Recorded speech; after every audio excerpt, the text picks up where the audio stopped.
Donald Trump makes more mistakes on this stuff than Joe Biden does. And for some reason, the media doesn't want to focus on that. But he is a danger to our country, Donald Trump, whereas Joe Biden has been a tremendous asset to our country as our leader. That was Congressman Dan Goldman, who gave a really lengthy interview on CNN where he actually went piece by piece and picked apart this new special counsel report, which just came out yesterday.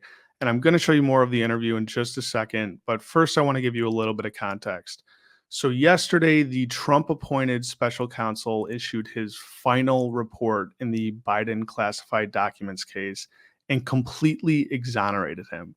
But instead of the media reporting on that exoneration, they focused on a part of it that essentially said that Biden was having some trouble with his memory, which wasn't material or necessary to the report in any way, which frankly raises a few questions. Namely, why was that even included at all? Now, Rep. Goldman was a prosecutor for 10 years, and here's what he had to say about the special counsel and issues with how the report was compiled. Part of the problem and part of the frustration with special counsel Hur, a Republican appointee, cherry picking very few remarks from a 5-hour interview is that there are other occasions where President Biden demonstrated tremendous recall of very specific conversations from years and years ago that were not included in the report. And given the very, very flimsy evidence that the special counsel relied on to even say that he willfully retained the classified information, it does appear as if this became a justification for the special counsel's investigation, and that in order to inure himself, a Republican appointee, from criticism by Republicans because he did not charge President Biden, who cooperated fully, whereas Donald Trump was charged partially because of his extreme obstruction of justice, he wanted to deflect from his ultimate decision. And I think that's why this report is misguided, both in its conclusion and its excessive editorializing. Now, I think the rationale that the special counsel's team used for talking about the mental acuity or talking about whether or not he remembered specific things is in the report. It says at trial, Mr. Biden would likely present himself to a jury, as he did during our interview of him, a sympathetic, well-meaning elderly man with poor memory. They were trying to back up that statement in their decision, particularly specifically on the notebooks that they believe had been shared with the ghostwriter, why they did not believe that they could win in trial on the issue of willful retention and dissemination. You don't think that backs that up? Yeah, but it's unnecessary. No. First of all, the evidence that they gathered that he knowingly and willfully retained classified information while he was a private citizen, which is necessary, and the special counsel discusses that, is based on such thin evidence. And when you're talking about notebooks versus actually marked classified documents, that's a significant difference, because President Biden, as part of his job, took copious notes. Some of it must have been unclassified information, some of it unclassified. And he understandably believed that his notes were his and they didn't have classified markings on them. That's a big difference. And so what you really need to look at is what marked classified documents did he possess that he knew he possessed and maintained. And the notion that his own credibility or recollection would have anything to do with the evidence, which was plainly insufficient, is a fallacy. And not only that, but you're assuming that the defendant in this case would testify at trial. I was a prosecutor for 10 years.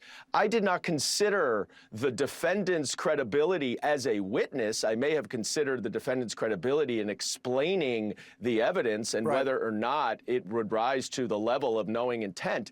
And so this was extremely gratuitous, unnecessary, and it was just a political potshot in the middle of an election year when the special counsel knows that it's two elderly men who are running for president, and this one, who was appointed by Donald Trump, wanted to make sure that he got his licks in. Now, we're going to show you the rest of that interview in just a second, but I just want to be really clear about something. Instead of running with the conclusions of the report, namely that President Biden was exonerated by the Trump-appointed special counsel's investigation of his handling of classified documents, while the former president, President Trump, was not. He was indicted.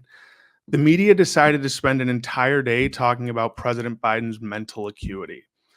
There seems to be this remarkable double standard between the coverage of President Biden and former President Trump, where they'll hone in on every little thing Biden says and every little gaffe, and they'll blow it out of proportion and even make full news cycles out of them like they did yesterday, versus when Trump has these gaffes where we barely even hear about them. Just yesterday, Trump confused the president of Hungary with the dictator of Turkey. Hardly a word about that in the media. Last week, he said that Nikki Haley was responsible for security on January 6th, confusing her with Nancy Pelosi. Trump frequently claims that he ran against President Obama in 2020. He frequently claims that Obama is still president.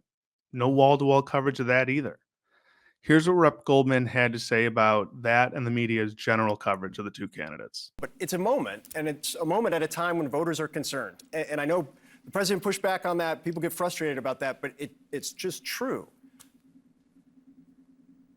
Yeah, it's also true that Speaker Mike Johnson went on Meet the Press and confused Iran and Israel, which is a much more significant mistake than President Sisi as being in Mexico. But I'm not going to sit here saying Mike Johnson has no memory loss, or that he's ill-equipped to be Speaker of the House because he made an obvious incidental, tangential mistake. And it's wrong to think that because President Biden made a simple incidental mistake that everyone understood what he was referring to, that has anything to do with his mental acuity. And especially when you're now trying to compare him to another elderly man who is charged with 4 indictments, who doesn't believe that the law applies to him and makes all these mistakes. Nancy Pelosi, Nikki Haley, Donald Trump makes more mistakes on this stuff than Joe Biden does. And for some reason, the media doesn't want to focus on that. But he is a danger to our country, Donald Trump, whereas Joe Biden has been a tremendous asset to our country as our leader. And that's the critical point here. Both Biden and Trump have made and are making their fair share of gaffes on the campaign trail. They are both older candidates. They are going to both make gaffes. The big difference is Donald Trump represents a clear and present danger to this country. So while Joe Biden has done things like strengthened our alliances with NATO and provided critical support to Ukraine to help ensure Putin doesn't start invading other countries in Europe like Poland, which he has signaled he wants to do, Trump is literally saying he's going to do the exact opposite. He said he wants to withdraw from NATO, the most successful military alliance in world history. He sides with Russia frequently in this war. And he's essentially running what is a campaign of retribution, where he's quite literally telling us that he will weaponize the justice system, prosecute his political opponents, and he will go after our intelligence agencies, or what he likes to call the deep state. So while both candidates are making missteps and confusing names on the campaign trail, let's keep in mind that the former president is a danger to this country.